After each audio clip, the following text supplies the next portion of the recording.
Hoy en Enfoque hablaremos del fallo de la Corte Suprema de los Estados Unidos que podría crear un precedente en cuanto al poder que tienen los dictámenes de jueces federales.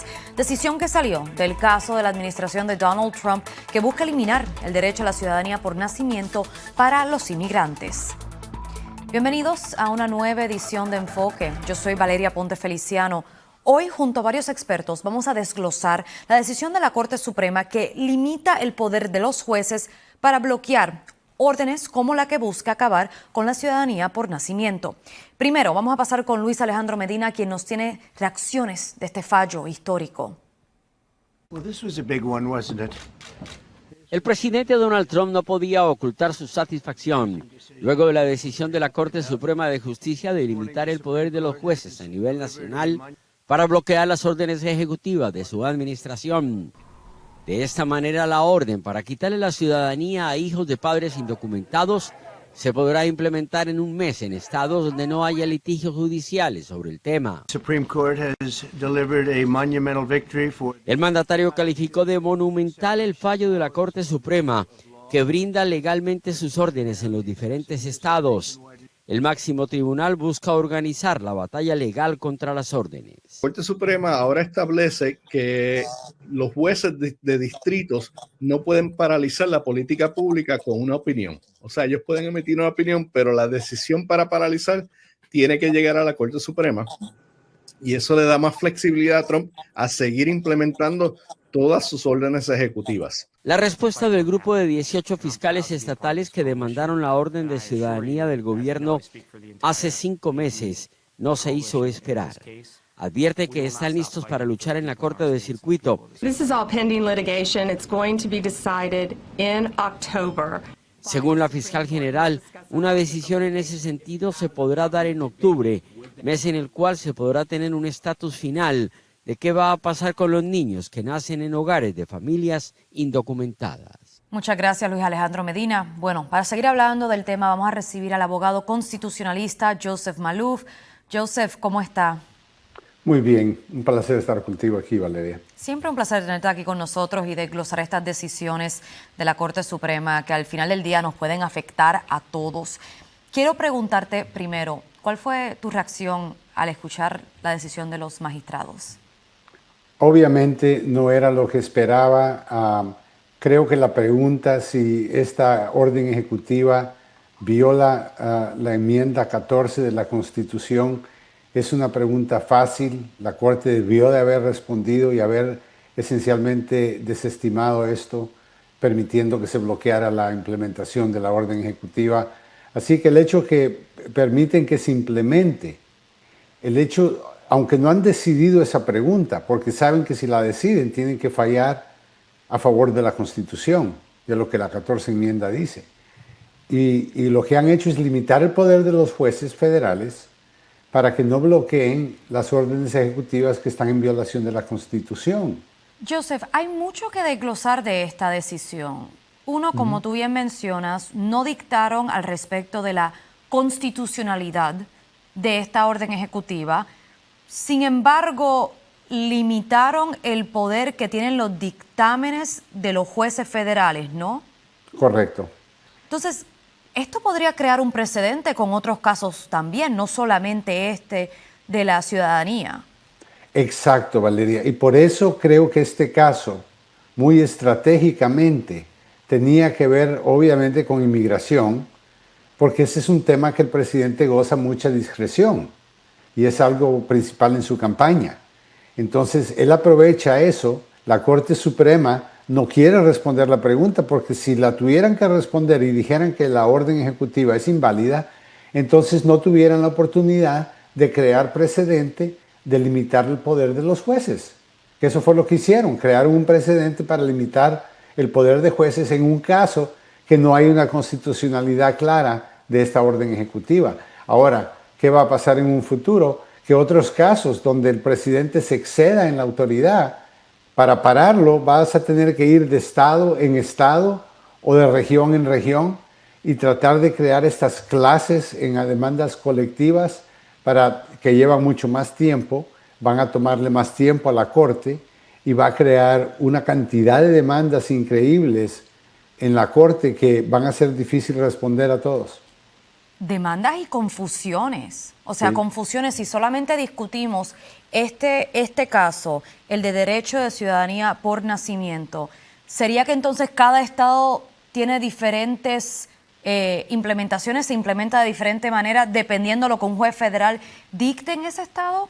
Correcto, ese es exactamente lo que ha pasado. Han dejado un precedente que va a permitir que diferentes regiones del país van a tener diferentes reglas, pueden tener diferentes consecuencias. Y en lo que llegamos a la Corte Suprema, para que la Corte trate de clarificar quién tiene la razón, pueden haber miles de niños que nacen sin Estado, sin país, sin reconocimiento, sin identidad. ¿Qué va a pasar con esos niños cuando la escuela comienza? La ley requiere que todos los niños en Estados Unidos vayan a la escuela. Es ilegal no mandar a sus hijos a la escuela. Así que creo que ves los conflictos, ves el caos que muchos mencionan en esto. No es drama, es simplemente que, imagínate, un bebé nace. Primero, dicen que uno de los dos padres puede ser ciudadano o residente. ¿Cómo vamos a saber quién es el padre? ¿Van a requerir un examen de ADN? ¿Cómo vamos a saber que ese es el padre del niño? Si el padre que viene, tal vez no sea el padre del niño, dice yo soy el padre, ahora el niño es ciudadano americano. Tantas cosas que pueden pasar mal, basado en este concepto de que tienes que llevar pruebas de tus papeles. ¿Y quién va a chequear los papeles? ¿Va a ser el hospital? ¿Va a ser la oficina que registra los registros locales en los estados y ciudades?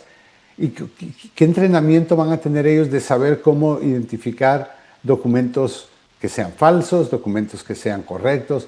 O sea, crea una serie de trabajo adicional que yo creo que mucha gente no está preparada para poder lidiar con todo esto. Joseph, y para dejarlo claro, actualmente cualquier inmigrante sin documentos que tenga un bebé en estos instantes en los Estados Unidos, su hijo o hija sería ciudadano estadounidense, ¿no?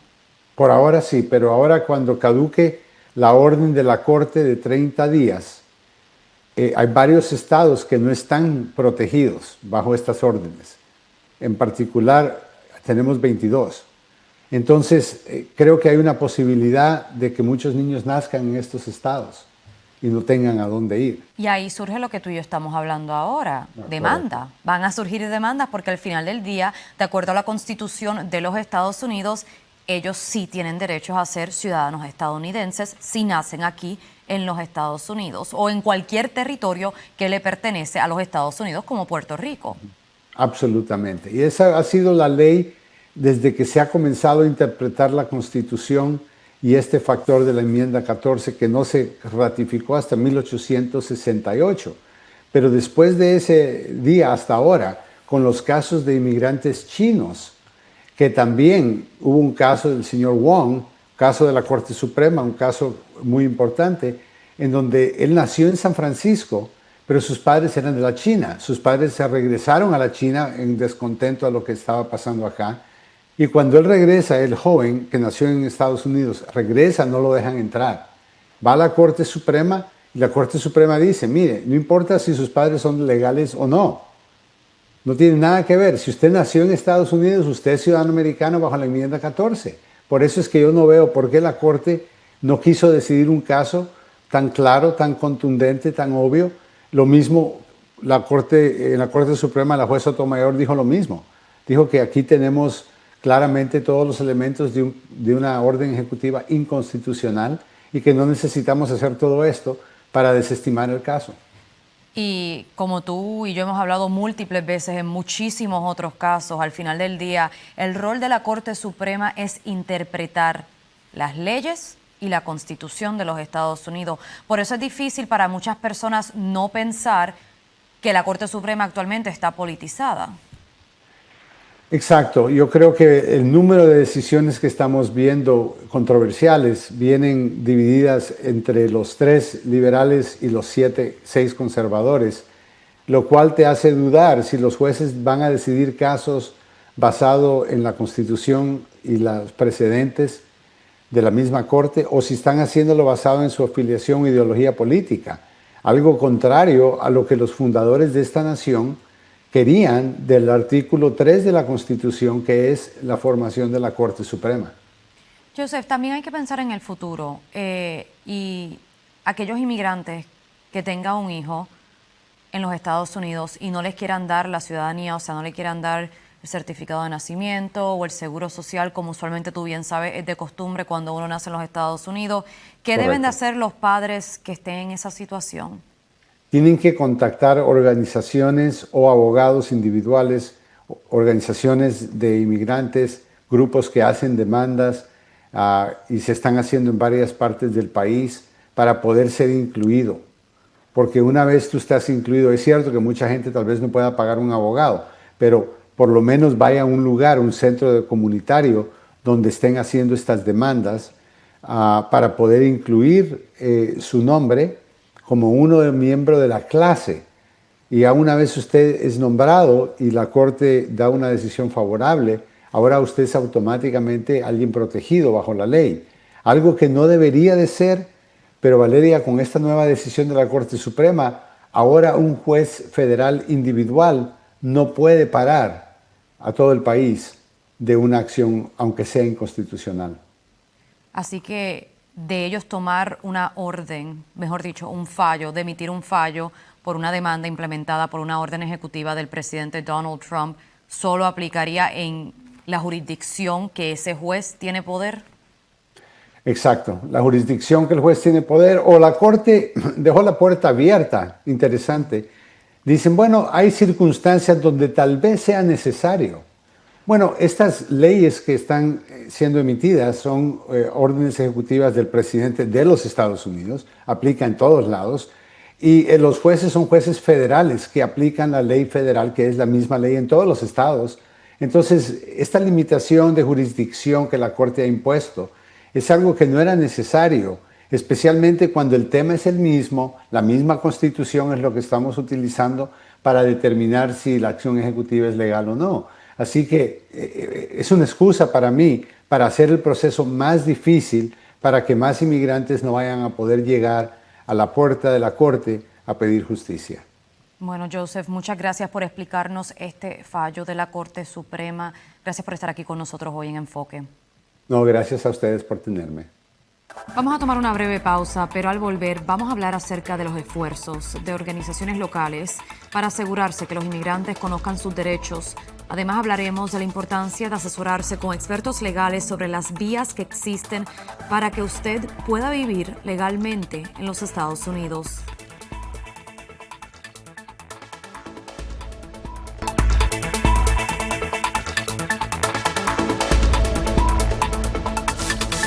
Gracias por continuar con nosotros en Enfoque. Mientras la administración de Donald Trump sigue dando pasos para limitar el acceso a la ciudadanía estadounidense, miles de inmigrantes se encuentran en proceso de obtenerla. Joel Flores conversó con una mujer que se encuentra en el proceso. Para ella, ser ciudadana estadounidense es algo que por años ha anhelado, pero ahora dice sentir temor. Escuchemos. Es triste y pensar, ¿qué si fuera yo? ¿Qué si me tuvieran que separar de mi familia, de mi esposo? ¿Qué sería de mí? Me parece poco humano. Así reacciona Miriam Carrizales, de 28 años, originaria de Saltillo, Coahuila, México, sobre todas las detenciones realizadas últimamente por ICE. Miriam, ¿cuál es tu sueño americano? Mi sueño americano es crear esta oportunidad como la que estoy empezando ahorita. Son piezas únicas, por eso va a haber un poquito de todo. No va a ser como las otras tiendas. Y es que esta regia está a punto de cumplir su sueño en abrir Shop My Closet, su primer negocio pequeño sobre la calle Bandera. Hey, hi there. I'm good. We're ready. Ready? We're ready. Mientras tanto, está en su proceso legal de recibir su ciudadanía estadounidense, pero Es que en cualquier momento las cosas pueden cambiar. este migrante lleva 6 años viviendo en la ciudad del Álamo como una residente legal, pero dice que mientras tramitaba la ciudadanía observó algo distinto con el proceso. 2 semanas después me mandaron otra carta donde dice, ¿sabes qué? Las cosas han cambiado un poquito, entonces necesitamos que hagas otras formas extras. Y pagar extra, obviamente. Y también eso te hace un poquito dudar. Por lo menos 90 días antes de que se venza la residencia condicional, entonces deben de enviar la forma para remover las condiciones y demostrar que todavía están casados. Miriam sigue en su proceso para obtener la ciudadanía estadounidense, confiada en que ha hecho todo bien hasta ahora, pero dice tener un poco de temor de que las cosas lleguen a cambiar con su caso. Sería duro y sería deprimente. Ante las políticas del presidente Donald Trump y sus esfuerzos en contra de la inmigración, hay muchas organizaciones locales a través de la nación que trabajan más fuerte que nunca para que los inmigrantes sepan cuáles son sus derechos y también le ofrecen recursos para llevar a cabo su proceso de naturalización. Entre ellas está Make the Road New Jersey. Invitamos a Enfoque a Ariel Gold, quien es una de sus supervisoras y abogadas. Ariel, un placer tenerte aquí con nosotros. ¿Cómo está? Hola, un gusto, muy bien, gracias. ¿Cómo está usted? Todo muy bien acá. Primero quiero preguntarte al respecto de lo que acabamos de escuchar en el reportaje que tuvimos. ¿Deberían inmigrantes temer hacerse ciudadanos? No, o sea, no creo. Creo que de hecho una de las últimas protecciones que alguien puede tener es ser ciudadano de Estados Unidos. Dicho eso, es súper importante cuando hagas todo el proceso que lo hagas con la ayuda de un abogado para entender cómo puede impactar todo tu pasado en la aplicación de ciudadanía que estás entregando en ese momento.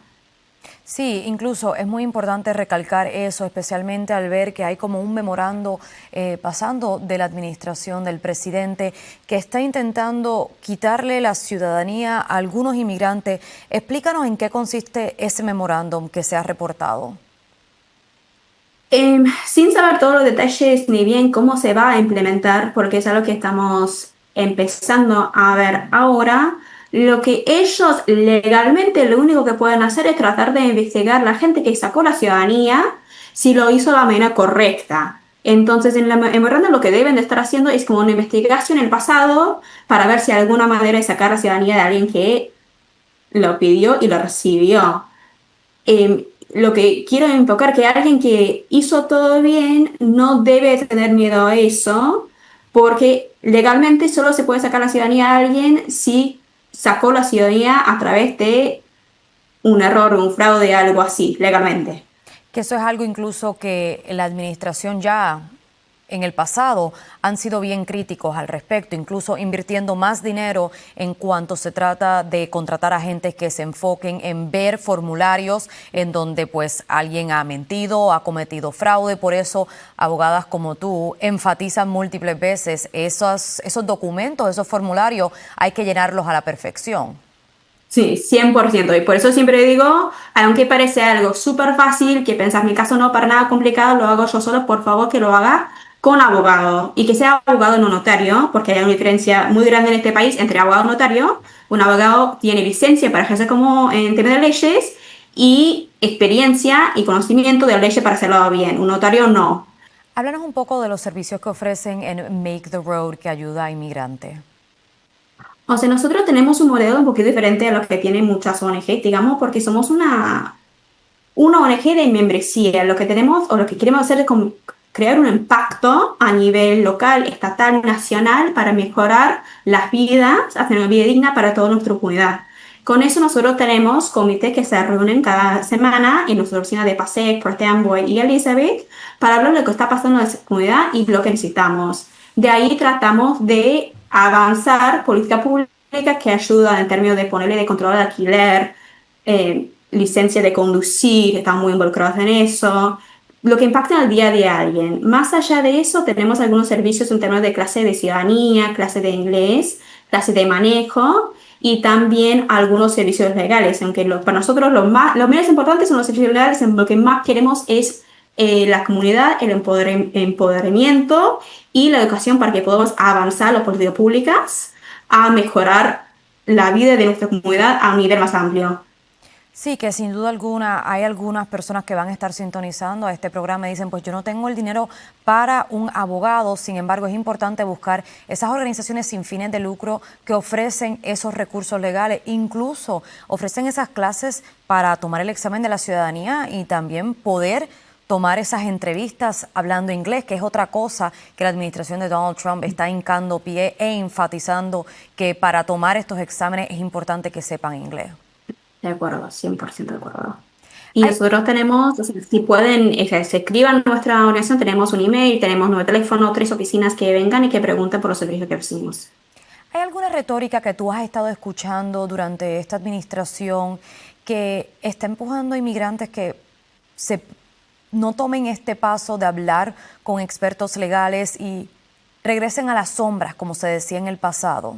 El fin de eso, lo que ellos quieren es que la gente tenga miedo y que no pidan a las cosas a las cuales tienen derecho legal de tener o de suscitar. Y entonces todo lo que esperamos que es anti-inmigrante viene como de la misma rama de lo que quieren y lo que están logrando hacer de medida que la gente tenga miedo y que se escondan otra vez. Por eso es muy importante estar educados al respecto de sus derechos y asesorarse correctamente sobre lo que existe, porque al final del día las leyes migratorias no han cambiado. Una cosa son las órdenes ejecutivas, lo que está implementando la administración, otra cosa son las leyes que ya están en papel y que son las que se están implementando, ¿no? Exactamente. O sea, eso sí que es importante. Todo lo que estamos escuchando ahora, la gran mayoría, o sea, algunos sí, pero muchos, por lo que estamos escuchando últimamente sobre el birthright citizenship, o si sos ciudadano, si naces acá, todo eso todavía no ha tomado efecto en ninguna parte del país. Muy importante eso, lo que acabas de mencionar, que incluso fue como comenzamos este programa hablando de la decisión de la Corte Suprema. ¿Crees que esa decisión ha causado mucha confusión y ya las personas piensan que niños nacidos de inmigrantes en los Estados Unidos no van a tener la ciudadanía? La confusión sin duda ya está pasando, estamos nosotros recibiendo muchas preguntas al respecto y eso es lo que como yo quiero enfatizar, es algo que todavía se está peleando. La decisión de la Corte Suprema no tocó el problema de fondo, es un tema de si puede haber un amparo o una pausa, no si lo que hizo la orden ejecutiva es legal o no legal.